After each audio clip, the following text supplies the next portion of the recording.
Hey folks, welcome back. It's Jerry once again up here at Hilltop Firearms Training Center in Dover, Tennessee. Thanks for watching.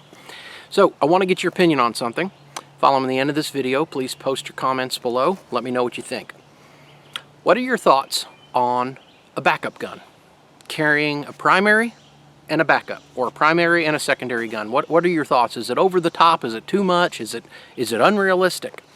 Now, before I go any further, I'll tell you the reason for this video. Last month, we had our second annual Law Enforcement Training Week up here at Hilltop. And we invite our local law enforcement agencies up here for the week. Well, each day of that week, I would pose that question to them. I would say, all right, got a question. How many of you guys carry a backup gun while you're on duty? It's kind of a 50-50 mixture of responses. A lot of them did, and a lot of them did not. Now, you have to think, we had administrative types like the sheriff, chief of police, we had city police officers, we had county deputies, we had school resource officers, we had investigators. So we had a wide spectrum of different types of law enforcement job duties. You know, and I started liking it to, like where I'm at now in my career is basically I work for myself. But way back in the 90s, when I started carrying a gun, I've always carried two guns. And I even remember back then people used to joke about, you know, man, why do you have two guns? And I always felt adequately armed in the event something really, really bad happened and I needed to somehow transition to my backup gun.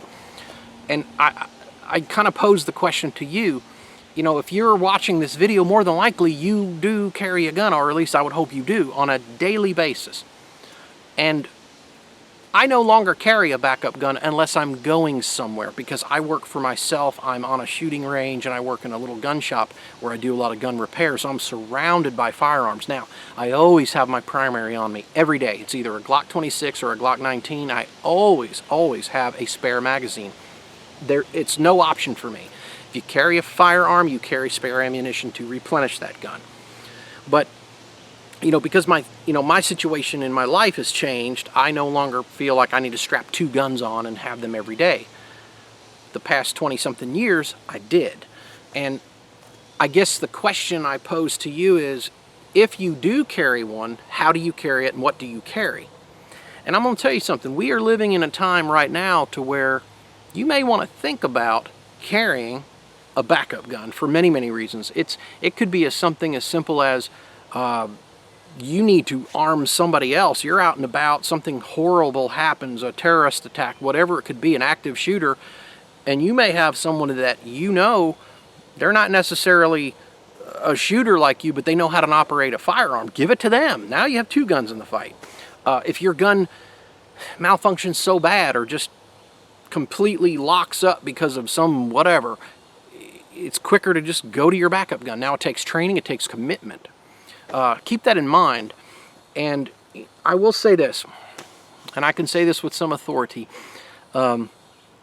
We have so many choices now in small, defensive calibered pistols for carrying. I mean really small guns. Back in the late 80s and early 90s, I remember there wasn't a lot of choices out there. If you wanted a little gun that fit in a pocket or something really small, you had Beretta 21As that were 22 caliber, you had 25 caliber, horrible, 32s, and you had some 380s. But look at the 9mm pistols we have today that are just as small as some of the 25s were back in the day.